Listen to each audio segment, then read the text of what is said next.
Sebenarnya tidak ada alasan apapun yang kita bisa tawarkan kepada Tuhan yang menyatakan bahwa kita adalah orang-orang yang sudah tidak ada nilai hidup. Kalau kita adalah orang yang dipakai oleh Tuhan, kita seharusnya bisa melihat bagaimana Tuhan bekerja.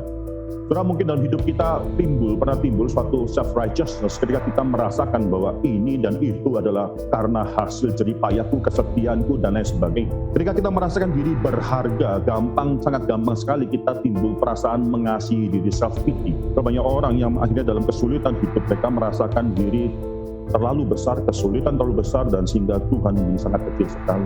Tapi marilah kita bertumbuh dan kita merasakan Tuhan itu besar dalam kesulitan hidup kita. Mari kita merasakan bahwa diri kita itu dan kesulitan hidup kita itu adalah satu hal yang ada di dalam belas kasihan Tuhan dan bukanlah hal yang terbesar yang akhirnya terus merongrong hidup kita.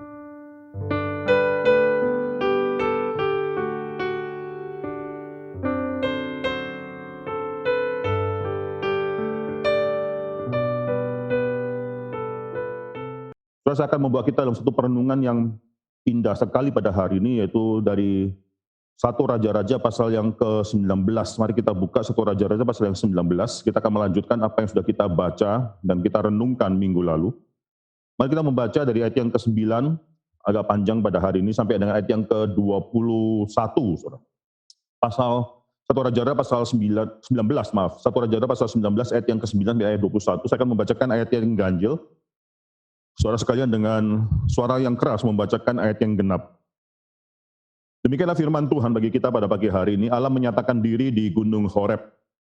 Di sana masuklah ia ke dalam sebuah gua dan bermalam di situ. Maka firman Tuhan datang kepadanya, demikian, apakah kerjamu di sini, hai Elia?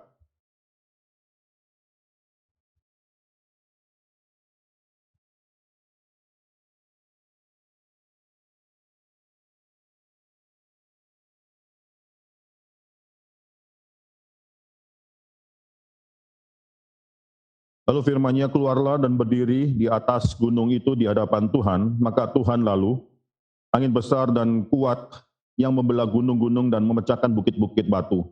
Mendahului Tuhan, tetapi tidak ada Tuhan di dalam angin itu. Dan sesudah angin itu datanglah gempa, tapi tidak ada Tuhan dalam gempa itu.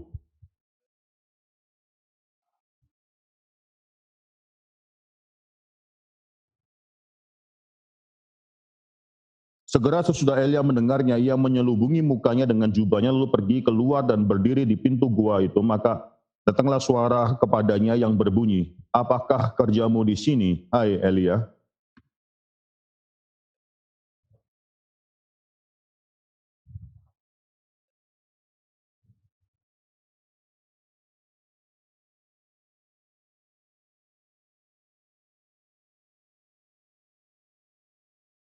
Firman Tuhan kepadanya, pergilah, kembalilah ke jalanmu melalui padang gurun ke Damsyik, dan setelah engkau sampai, engkau harus mengurapi Hazael menjadi raja atas Aram.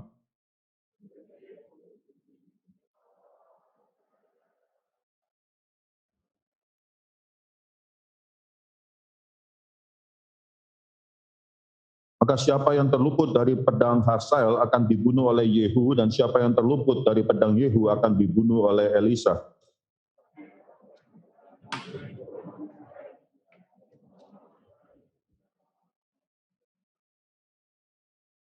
Setelah Elia pergi dari sana, ia bertemu dengan Elisa bin Safat yang sedang membajak dengan 12 pasang lembu, sedang ia sendiri mengemudikan yang ke-12. Ketika Elia lalu dari dekatnya, ia melemparkan jubahnya kepadanya.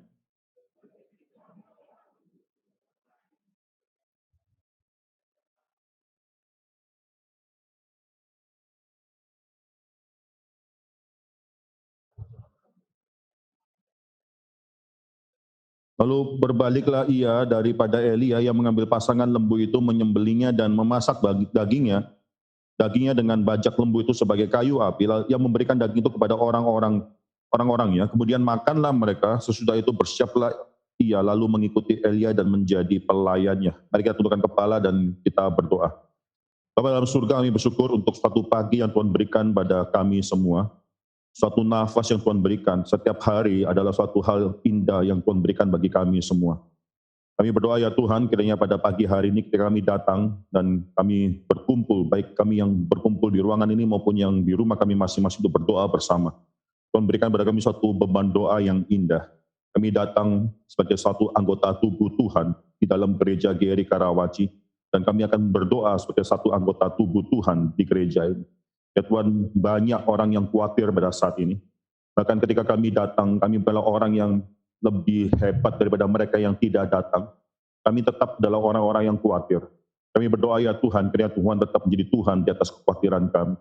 Kami berdoa untuk mereka yang masih di rumah pada saat ini, yang belum bisa keluar karena kekhawatiran atau karena alasan-alasan yang lainnya. Pada saat yang Tuhan tetapkan sendiri, Tuhan gembalakan hati mereka sehingga mereka satu persatu bisa datang ke hadirat Tuhan di dalam rumah Tuhan.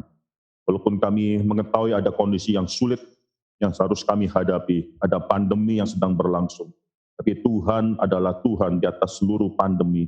Tuhan adalah Tuhan di atas seluruh hidup. Dalam tangan Tuhan yang berdaulat kami menyerahkan hidup kami. Tuhan, kami akan mendengarkan firman Tuhan pada saat ini. Biarkanlah kami mendapatkan hati yang tenang di hadapan Tuhan. Bukalah pikiran kami, bukalah hati kami. Misalkan hamba-Mu juga. Dalam nama Tuhan Yesus Kristus kami berdoa. Amin. Kalau saya perhatikan dalam 1 Raja-Raja pasal 19 dalam perikop yang sebelumnya, saudara bisa melihat bagaimana Elia sudah meninggalkan Israel atau ya Israel Utara, lalu dia meninggalkan bujangnya di sana, dia pergi ke Beersheba, ke tempat yang paling selatan di dalam Israel atau di tanah Yehuda Israel Selatan. Kemudian dia keluar daripada seluruh tanah daripada Israel tersebut ke padang gurun 1 hari perjalanan. Dia meninggalkan bujangnya di sana dan dia meninggalkan pelayanan yang di sana. Dia masuk dalam padang gurun. Tapi yang menarik sekali, Elia tidak pernah benar-benar bisa meninggalkan Tuhan. Kalau saya perhatikan dalam 1 Raja pasal 19 ayat keempat. 1 Raja pasal 19 ayat 4, dia di sana, di tempat di mana dia pikir dia sudah meninggalkan Tuhan, dia justru berbicara kepada Tuhan dan dia berkata, cukuplah itu sekarang ya Tuhan, ambillah nyawaku, sebab aku ini tidak lebih baik daripada nenek moyang. Memperhatikan di sini, Elia sadar bahwa bahkan di luar daripada tanah perjanjian, di luar daripada khususnya Israel Utara, Israel Selatan, dia masih bisa berbicara kepada Tuhan. Dan dia sadar bahwa Tuhan itu ada di mana-mana, bahkan setelah itu dia akan diberikan makanan oleh malaikat sehingga dia bisa berjalan 40 hari, 40 malam lamanya. Justru semakin lama semakin mendekat kepada Tuhan ke Gunung Horeb. Gunung Horeb bisa dikatakan juga adalah sebagai nama lain adalah Gunung Sinai. Bahkan kalau saya perhatikan dalam ayat yang ke-9 di sanalah masuk kayak ke dalam sebuah gua. Itu bukan gua cuma sebuah gua saja, itu mungkin dalam Masoretic text itu dikatakan lebih jelas lagi, yaitu gua itu that cave, gua itu bukan cuma sebuah gua saja, tapi gua itu, gua apakah ini? Banyak orang yang mengatakan bahwa ini adalah gua yang sama yang pernah dimasuki oleh Musa di dalam Keluaran pasal yang ke-33, ketika Musa menginginkan untuk melihat kemuliaan daripada Tuhan. Tuhan katakan bahwa engkau tidak mungkin bisa melihat kemuliaanku dan hidup. Maka aku akan melalui, tapi engkau akan kusembunyikan dalam suatu cleft, satu gua, satu cekungan daripada gunung tersebut. Masuk ke sana, aku akan memelihara engkau di sana. Engkau bisa melihat aku lalu, tapi engkau tidak mungkin bisa melihat kemuliaan, tidak bisa melihat wajahku tersebut. Kalau Musa pernah masuk dalam gua tersebut, dan di sini sekarang kemungkinan besar, saudara Elia juga masuk ke dalam gua itu, that cave, masuk dalam gua tersebut, di mana Tuhan juga pernah hadir atau pernah memperlihatkan kemuliaannya kepada Musa sebelumnya. Elia mencoba lari daripada Tuhan, tapi dia semakin lari, dia semakin dekat kepada Tuhan. 40 hari, 40 malam, itu belum tentu literal atau dalam arti perjalanan tersebut tidak memerlukan 40 hari, 40 malam. Entah mengapa Elia terus berputar dalam padang gurun 40 hari, 40 malam. Kita tidak tahu apa yang Elia lakukan selama 40 hari, 40 malam tersebut. Alkitab tidak menceritakan. Tapi mungkin dia memikirkan terus selama 40 hari 40 malam apa yang harus dia katakan kepada Tuhan, apa justifikasinya ketika dia harus melarikan diri di hadapan Tuhan, melarikan diri sebagai seorang pelayan Tuhan. Dia terus memikirkan 40 hari 40 malam apa yang harus dia katakan. Kalau kita baca dalam 1 Raja pasal 19 itu langsung ayat ke-9 Tuhan langsung bertanya kepada Elia, apakah kerjamu di sini hai Elia? Dan saudara bisa melihat bagaimana Elia itu langsung menjawab dengan suatu perkataan yang mungkin dia sudah rehearse baik selama 40 hari, 40 malam, bagaimana menjawab Tuhan. Perhatikan jawaban daripada Elia di sini, jawabnya, aku bekerja segiat-giatnya bagi Tuhan, Allah semesta alam, karena orang Israel telah meninggalkan perjanjianmu dan meruntuhkan mesbah-mesbahmu dan membunuh nabi-nabimu dengan pedang, hanya aku seorang dirilah Atau terjemahan lain, hanya aku, bahkan aku seorang dirilah yang masih hidup, dan mereka ingin mencabut nyawaku. Saudara, ini pertanyaan akan diulangi Tuhan 2 kali. Dalam ayat yang ke-13, kembali Tuhan bertanya pada Elia, apakah kerjamu di sini, Elia? Dan Elia akan menjawab secara verbatim sama, identikal, dua pertanyaan tersebut dengan ayat yang ke-14. Saudara bisa melihat jawabannya sangat sama sekali dengan ayat yang ke-11, ayat yang ke-10, maaf. Saudara, ini adalah suatu hal yang sangat menunjukkan bagaimana dari jawaban Elia, saudara bisa melihat bagaimana Elia itu sudah mengalami satu depresi yang sangat dalam sekali. Merasa lonely, merasa akhirnya sangat tersendiri sekali, bahkan Elia meminta kepada Tuhan. Ini kalau kita sudah bicarakan mengenai fakta bahwa Elia itu meminta mati di hadapan Tuhan.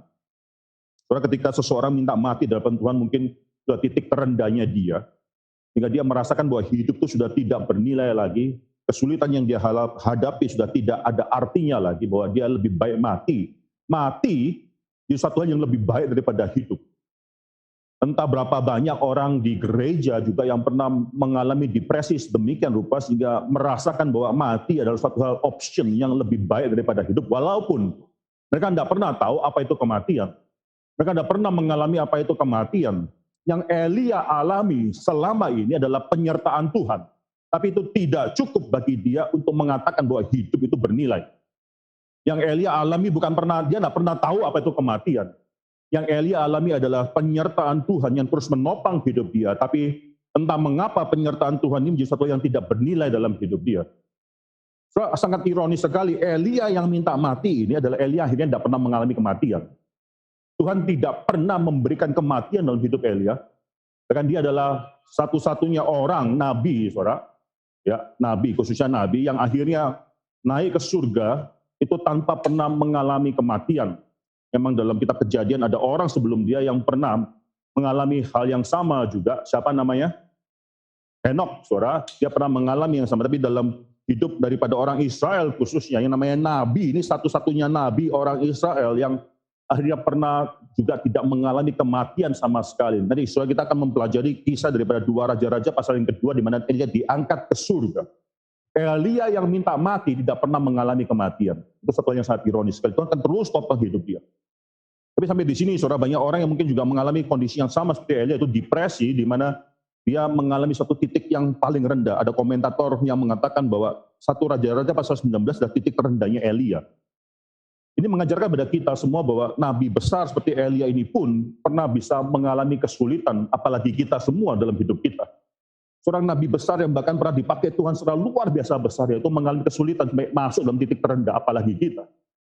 Tapi nanti pada akhir daripada 1 Raja-Raja pasal 19 ini, saudara harus mengenal satu hal, bahwa sebenarnya tidak ada alasan apapun yang kita bisa tawarkan kepada Tuhan yang menyatakan bahwa kita adalah orang-orang yang sudah tidak ada nilai hidup. Kalau kita adalah orang yang dipakai oleh Tuhan, kita seharusnya bisa melihat bagaimana Tuhan bekerja dan bagaimana Tuhan akan terus bekerja. Apakah kita hidup atau tidak hidup itu soal yang kecil, tapi Tuhan akan terus bekerja. Elia, di sini ada Elia yang mengalami depresi yang sangat mendalam sekali, dan dia merasakan bahwa tidak ada solusi daripada kesulitan dia. Perhatikan, saudara, Elia itu mengalami 3 hal pada saat ini. Yang pertama, saudara, Elia itu merasakan ada suatu self-righteousness atau kebaikan, kebenaran dalam dirinya sendiri. Ini menjadi 3 hal ini akan menjadi problem yang besar ketika kita mengalami hal ini, dan bahkan mungkin membuat kita akhirnya mengalami depresi yang besar. Elia merasakan ada yang pertama sekali lagi adalah self-righteousness. Perhatikan perkataan daripada Elia di sana. Aku telah bekerja segiat-giatnya bagi Tuhan Allah semesta alam. Perhatikan di sini, itu karena Elia mengatakan bahwa aku sudah melakukan semuanya ini. Tanpa dia pernah sadar bahwa Tuhan yang membawa dia dan memungkinkan dia untuk melakukan semuanya ini. Tuhan yang memelihara dia selama ini supaya dia bisa melakukan semuanya ini. Tapi dia mengatakan, aku telah melakukan semuanya ini. Aku bekerja segiat-giatnya bagi Tuhan, Allah semesta alam. Saudara, mungkin dalam hidup kita pernah timbul suatu self-righteousness ketika kita merasakan bahwa ini dan itu adalah karena hasil jerih payahku, kesetiaanku, dan lain sebagainya. Kalau anak-anakku bisa bertumbuh besar, itu adalah karena mungkin saya sudah terus-menerus menjadi seseorang yang berdoa di hadapan Tuhan. Karena doa-doaku, karena ini dan karena itu. Biar kita melihat adalah satu pelayanan yang akhirnya Tuhan berkati di dalam gereja. Oh, itu dulu adalah karena ideku, adalah karena perjuanganku, ada karena keringatku di dalamnya. Demikian lama aku mendoakan hal tersebut dan Tuhan yang memberkati aku. Karena ketika aku berbicara, Tuhan berhenti. Ketika aku mulai berbicara, ketika Elia mengatakan, aku bekerja segiat-giatnya bagi Tuhan. Tidak sadarkah dia bahwa Tuhan juga sedang bekerja? Tidak sadarkah dia bahwa Tuhanlah yang bekerja dan Tuhanlah yang mempertobatkan satu bangsa? Tuhan hanya memakai Elia ketika api turun di Gunung Karmel tersebut. Itu bukan karena Elia yang mendoakan api tersebut, lalu api itu turun. Tidak, karena Tuhan memakai Elia untuk berdoa pada saat itu sehingga api itu diturunkan. So, Tuhan bisa memakai siapa saja dan apa saja. Bahkan Tuhan Yesus pernah berkata, kalau orang-orang merintangi orang-orang lain untuk akhirnya bersorak-sorak bagi dia, Tuhan mengatakan bahkan batu pun akan bisa dipakai oleh Tuhan untuk bersorak-sorai menyambut dia. So, Tuhan bisa memakai apa saja dan siapa saja. Tapi pada saat ini Elia merasakan suatu hal yang begitu luar biasa, mungkin self-righteous. Aku adalah orang yang zealous, yang sudah berjuang bergiat segiat-giatnya bagi Tuhan. Aku sudah melakukan semuanya ini. Allah semesta alam, saudara. Saudara perhatikan, yang kedua, saudara, Elia mengalami suatu hal yaitu self-pity, yaitu mengasihani diri sendiri. Saudara perhatikan kalimat dia selanjutnya, orang-orang Israel telah meninggalkan perjanjianmu, meruntuhkan mesbah-mesbahmu dan membunuh nabi-nabimu dengan pedang. Hanya aku seorang dirilah yang masih hidup. So, Elia merasakan bahwa dia adalah seorang diri yang masih hidup. Tiba-tiba dia kehilangan memori, dia nggak sadar, dia lupa ada 100 nabi yang dipelihara oleh Obadja. Ada orang yang namanya Obadja yang juga mempertaruhkan hidupnya bagi Tuhan demi memelihara 100 nabi. Yang harus setiap hari memberikan makanan dan minuman kepada 100 nabi itu, walaupun dia sangat dekat sekali tinggal di sekitar atau sekeliling daripada Ahab. Elia tiba-tiba lupa Tuhan memakai orang lain untuk memelihara nabi-nabi Tuhan. Dia tiba-tiba merasakan dia hanya seorang diri, padahal dia baru saja bertemu dengan Obadja dan tahu ada 100 nabi lainnya yang Tuhan sedang pelihara pada saat ini. Entah mengapa dia merasakan diri itu demikian berharga. Ketika kita merasakan diri berharga, sangat gampang sekali kita timbul perasaan mengasihi diri, self-pity. Self-pity adalah suatu kondisi di mana kita sekarang merasakan diri demikian berharga dan kita melupakan Tuhan yang telah bekerja dan memelihara hidup kita. Self-pity membuat kita akhirnya secara selektif memilih memori-memori tertentu yang buat kita akhirnya merasa diri lebih berharga daripada seharusnya. Ini sekali lagi, saudara, Elia ini melupakan ingatan yang baru saja dia terima daripada pembicaraan dia dengan Obadja sebelumnya, saudara. Dr. Philip Ryken pernah dalam eksposisinya 1 Raja-Raja pasal 19 mengatakan pada saat ini, saudara, Elia itu sedang mengadakan suatu party atau suatu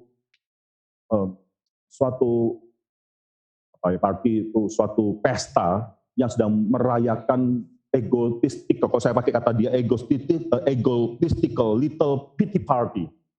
Itu dia merasakan diri itu sedang harus diberi berbelas kasihan dan dia memiliki suatu party pesta, tapi karena dia adalah seorang yang sedang merasakan diri sangat tersendiri, dia tidak mengundang orang-orang lainnya dan dia merasakan diri yang paling unik ini dalam kondisi dan pemikiran dia, dialah yang paling seorang diri yang tersisa pada saat itu. Ini sangat berbahaya sekali dalam pelayanan kita, ketika kita mungkin melihat orang lain kok tidak melayani segiat kita. Orang lain, kenapa aku dalam kondisi COVID, mungkin mengapa mereka meninggalkan pelayanan-pelayanan sehingga tersisa saya seorang diri dalam pelayanan yang pernah kita kerjakan bersama-sama. So, pada saat itu, saudara, kita sedang memiliki suatu mentalitas self-pity, semacam apa yang dimiliki oleh Elia di sini. Saudara. Yang ketiga, Elia jatuh dalam satu dosa, yaitu dosa merasakan diri self-important, yaitu penting. Perhatikan kalimat di sini, Ya setelah mengatakan bahwa karena orang-orang Israel telah meninggalkan perjanjianmu, meruntuhkan mesbah-mesbahmu dan membunuh nabi-nabimu dengan pedang, hanya aku seorang dirilah yang masih hidup, self-pity, dan mereka ingin mencabut nyawaku. So, perkataan ini benar atau tidak? Bahwa orang-orang Israel itu ingin mencabut nyawanya dia. Yang ingin mencabut nyawa dia itu sebenarnya hanyalah Isabel yang berkata, mengatakan bahwa aku akan membunuh engkau besok pada jam atau pada saat ini juga, esok harinya. Nggak benar mengatakan bahwa orang Israel itu ingin membunuh dia. Nggak sadarkah Elia bahwa bagaimana orang Israel adalah orang yang sudah mulai mengalami suatu pertobatan. Bagaimana mesbah Tuhan itu sudah mulai akhirnya direstorasikan kembali. Paling tidak mesbah Tuhan di atas Gunung Karmel sudah mulai direstorasikan kembali. Bagaimana orang Israel mulai sudah memalingkan hati kepada Tuhan. Bagaimana orang Israel sekarang sudah mulai melihat bahwa Tuhan yang sejati adalah Yahweh. Mengapa Elia berkata bahwa orang Israel mereka ingin mencabut nyawa. Dan ketika kita merasa diri penting, problem yang kecil menjadi besar. Ketika kita merasa diri jauh lebih penting, maka apa yang Elia rasakan, perkataan Isabel, satu orang, jadi perkataan satu bangsa, mereka ingin membunuh nyawaku, mencabut. So, ketika kita merasa diri penting, kita menonjol, problem menonjol, semua menonjol, dan Tuhan itu dikecilkan dalam hidup kita. Coba kita pikirkan mengenai pandemi COVID, saudara, kita pikirkan mengenai pandemi COVID ini. Banyak alasan yang kita bisa berikan untuk akhirnya tidak melakukan ini dan itu. Ya, saya tidak mau membicarakan pergumulan orang, tapi mari kita bertumbuh melalui pergumulan kita. Mari jangan sampai pandemi itu sudah lewat, lalu kita menjadi orang yang masih terus khawatirkan oleh hal yang sama dari hari yang pertama, hari yang terakhir, tetap tidak ada perubahan.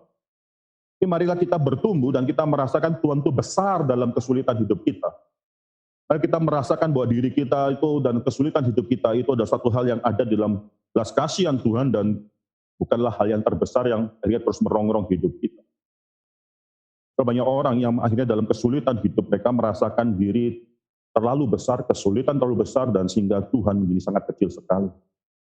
So, ini suatu pukulan yang sangat besar sekali kalimat ini, saudara, bahwa mereka, si Isabel, berubah menjadi they, mereka. Problem yang demikian sebenarnya tidak terlalu besar, satu orang saja yang ingin membunuh Elia, sana menjadi seluruh bangsa ingin mencabut nyawaku. So, menarik sekali Tuhan tidak menerima, Tuhan itu bukanlah orang yang lalu langsung, oh iya ya kasihan ya saya coba mengerti dan seterusnya. Tidak, Tuhan tidak menggubris jawaban daripada Elia, bahkan dia akan mempertanyakan kalimat yang sama, apa kerjamu di sini, hai Elia. Tuhan menyuruh terlebih dahulu Elia untuk akhirnya keluar, dan menarik sekali Tuhan akhirnya memberikan suatu tanda kehadiran dia. Ini semua itu angin, gempa bumi, api, itu semua adalah tanda-tanda kehadiran Tuhan di dalam perjanjian lama. Bahkan angin itu adalah angin yang demikian besar dan kuat yang membelah gunung-gunung dan memecahkan bukit-bukit batu, mendahului Tuhan. Tuhan hadir tapi bukan pribadi Tuhan pada saat itu yang hadir pada saat itu, tapi mendahului itu suatu visual representatif daripada kehadiran Tuhan, power daripada Tuhan itu sang melalui dan tapi dikatakan sana tidak ada Tuhan dalam angin itu. Dan sudah angin itu datang, lalu datanglah gempa yang demikian besar, saudara. Tetapi tidak ada Tuhan juga dalam gempa itu. Setelah gempa itu datanglah api. Saudara, api ini sangat dekat dengan pelayanan daripada Elia. Ya, dalam 1 Raja pasal 18 itu api turun. Tapi pada saat itu juga tidak ada Tuhan di dalam api itu. Kemudian datanglah bunyi angin sepoi-sepoi biasa. Elia immediately, dikatakan di sana, langsung tahu di sana ada Tuhan. Lalu dia keluar dan dia menudungi kepalanya, wajahnya, dan dia menjumpai Tuhan di sana.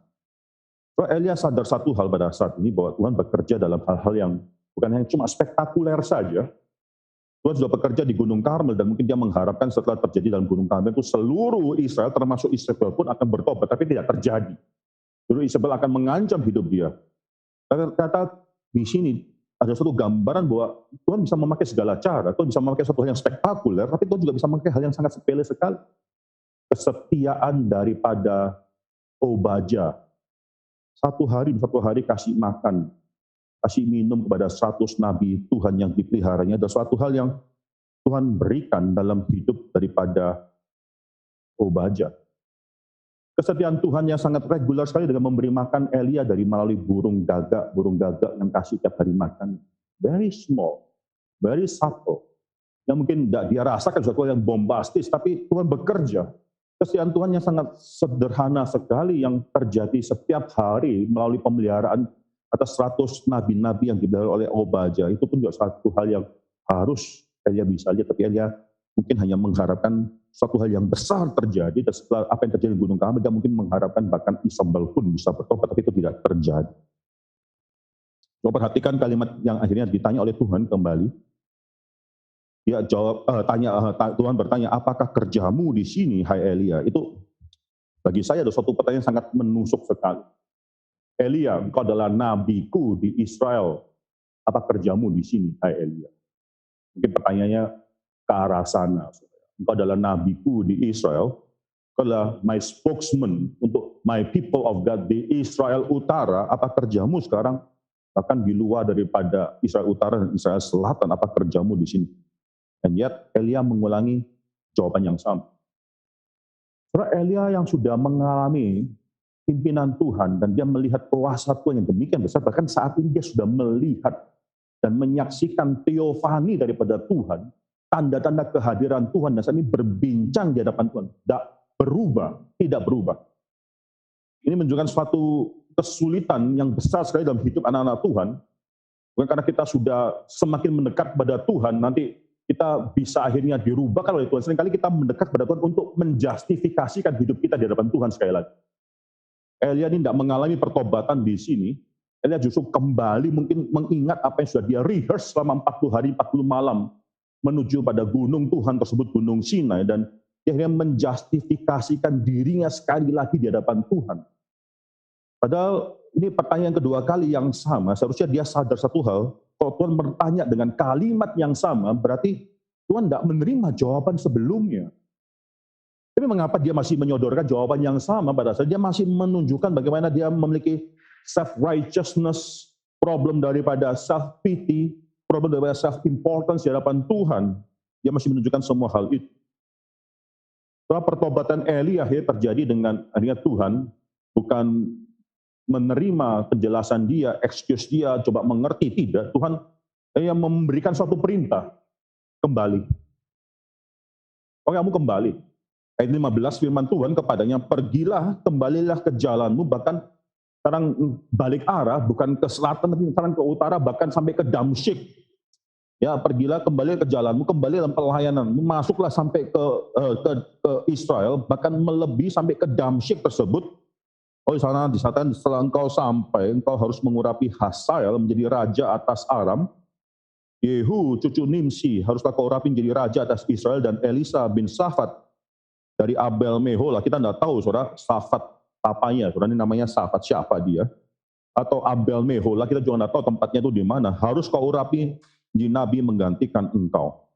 So, perhatikan di sini, akhirnya Elia tidak melakukan dua hal yang pertama, dia tidak tercatat Elia akhirnya mengurapi Hazael, itu Raja Aram, itu di luar wilayah Israel.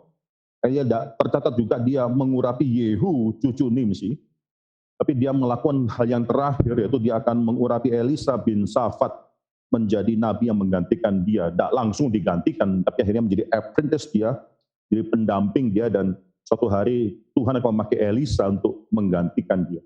Ada banyak interpretasi yang mengatakan mengapa Elia tidak melakukan dua hal yang pertama, maka dia tidak pergi ke Damsyik, mengapa dia tidak mengurapi Hazael, mengapa dia tidak mengurapi Yehu. Ada banyak interpretasi, ada salah satu kemungkinan yaitu bahwa dia mungkin merasa sakit hati atau apa yang sedang terjadi. Kita tidak pernah tahu psikologi daripada Elia, tapi dia tidak melakukan apa yang diperintahkan oleh Tuhan tersebut. Tapi pada fakta akhirnya, apa yang Tuhan kehendaki itu tidak mungkin tidak dilakukan. Kalau bukan Elia yang melakukan, nanti Tuhan akan pakai Elisa untuk melakukannya. Dan kita akan melihat dalam 2 Raja-Raja pasal yang ke-8, itu nanti Elisa akan mengurapi Hazael menjadi raja atas Aram. Dalam 2 Raja-Raja pasal yang ke-9, Elisa akan mengurapi Yehu menjadi raja atas Israel, saudara. Jadi suatu judgment yang Tuhan katakan itu akan terjadi, yaitu semua orang yang terluput daripada pedang, daripada Hazael, akan dihukum dengan pedang daripada Yehu, dan semua orang yang terluput daripada pedang Yehu akan dihukum daripada dibunuh oleh Elisa, dihukum oleh pedang daripada Elisa. Saudara, kita tidak tahu mengapa Elia tidak melakukan apa yang diperintahkan di sini. Dia hanya melakukan, nanti kita bisa baca ayat 19 dan seterusnya, itu hanya yang ketiga yang dia lakukan, itu mengurapi Elisa. Tapi akhirnya kehendak Tuhan tetap terjadi. Saudara, ada seseorang, Moses Maimonides, ya dia pernah mencoba menceritakan mengenai pembicaraan daripada Elia dan Tuhan.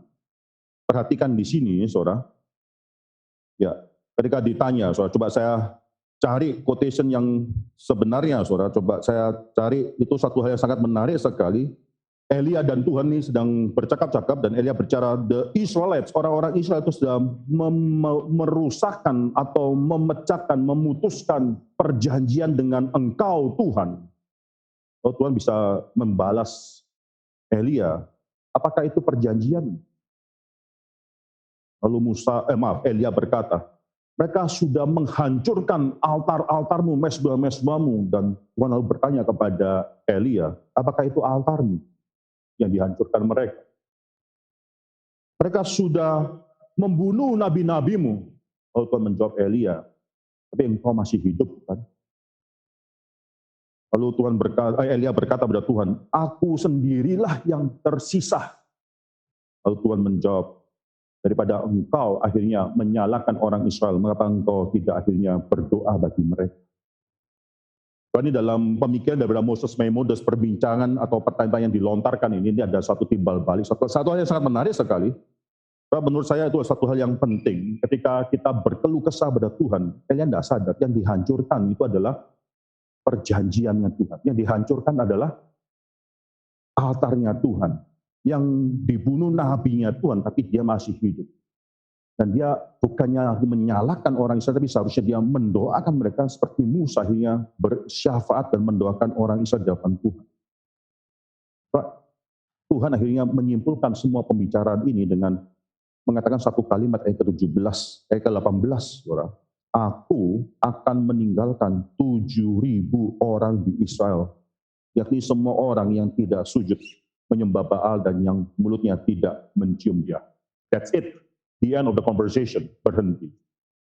Elia baru sadar bahwa dia ternyata itu cuma bukan satu-satu yang tersisa, tapi satu di antara 7.000 orang yang tersisa. Signifikansi dia itu bukan satu-satunya, tidak, tapi cuma 1/7.000 daripada orang-orang yang akan dipakai oleh Tuhan, dijaga oleh Tuhan dalam bangsa Israel tersebut. Orang Elisa, saya tidak tahu apa yang Elisa pikirkan, tapi ini satu hal yang sangat memalukan sekali, itu satu rebuke daripada Tuhan mengenai bagaimana dia merasa diri demikian penting. Bahkan Tuhan yang covenant-nya dilanggar oleh orang Israel. Bahkan Tuhan yang mezbah-mezbahnya dihancurkan oleh orang Israel. Bahkan Tuhan yang nabi-nabinya dibunuh oleh Isabel. Akhirnya adalah Tuhan yang terus bekerja di tengah-tengah hidup orang-orang Israel. Apa alasan Elia untuk berhenti pada saat itu? Bukan perjanjian dia yang dilanggar. Bukan mezbah dia yang dihancurkan, bukan nabi-nabi yang milik dia yang akhirnya dibunuh, bahkan Tuhan masih memelihara hidup dia. Apa alasan Elia untuk berhenti bekerja pada saat itu? Dengan sangat singkat sekali kita akan bicara mengenai Elisa dan panggilan Elisa. Ini sangat menarik sekali. Elisa, kita tidak tahu Elisa bin Safat itu siapa, ayah daripada Elisa, bahkan kota di mana Elisa berada, Abel Meholah, kita juga tidak sadar atau kita tidak tahu di mana kota tersebut.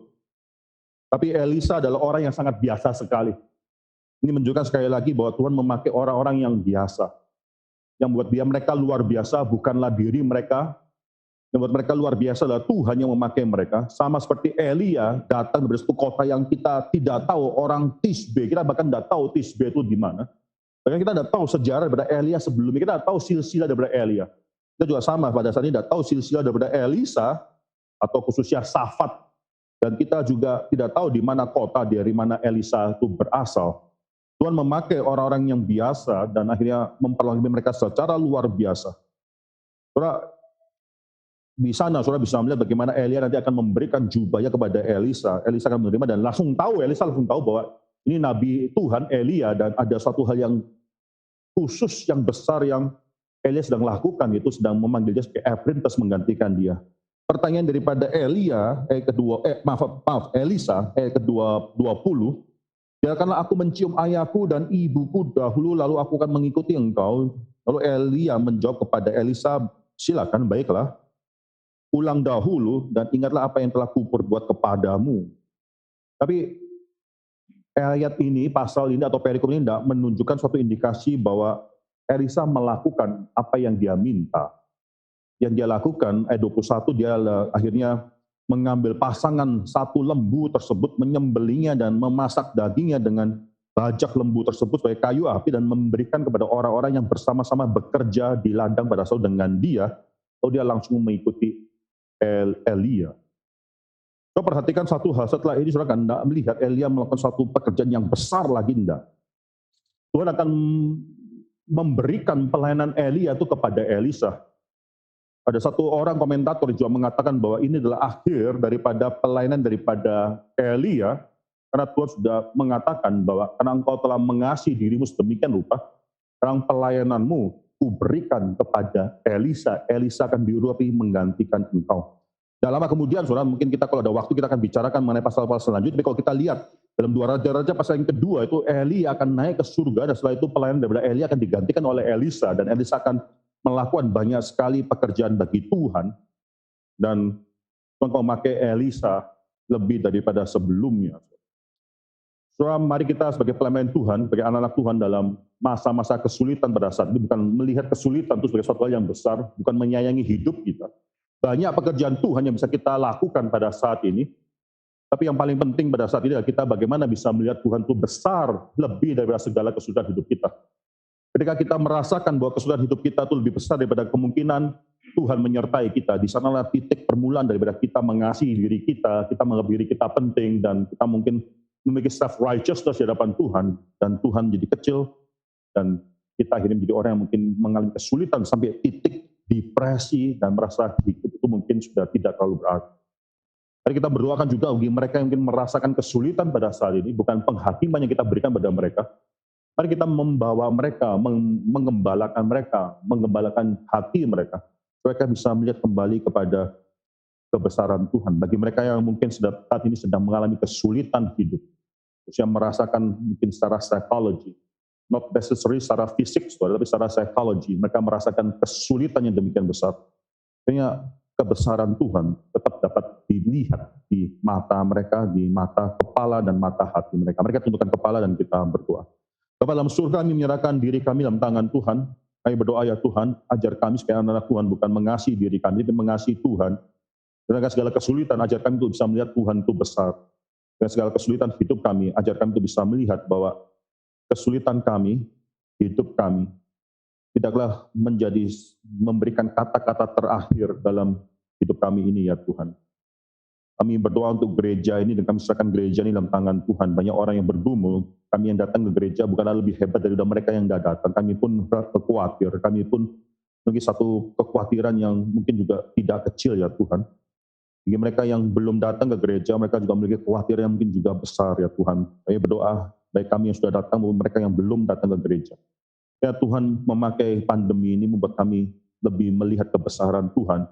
Jangan biarkan kami dikalahkan oleh pandemi ini, ya Tuhan, tapi topanglah kami, kuatkan kami. Sebagaimana Tuhan memberi makan kepada Elia, sehingga dia bisa berlari dan bertemu dengan Tuhan di Gunung Sinai. Tuhan, berilah kami suatu makanan rohani, kekuatan bagi kami di tengah segala kesulitan hidup kami, keluarga kami, sehingga kami bisa berjumpa dengan Tuhan, berbicara dengan Tuhan, dan semakin dikuatkan melalui pertemuan kami dengan Tuhan. Kami serahkan semua, ya Tuhan, yang kami doakan dan kami rindukan dari gereja ini, daripada keluarga kami, dari diri kami, ke dalam tangan Tuhan. Dalam nama Tuhan Yesus Kristus kami berdoa. Amin.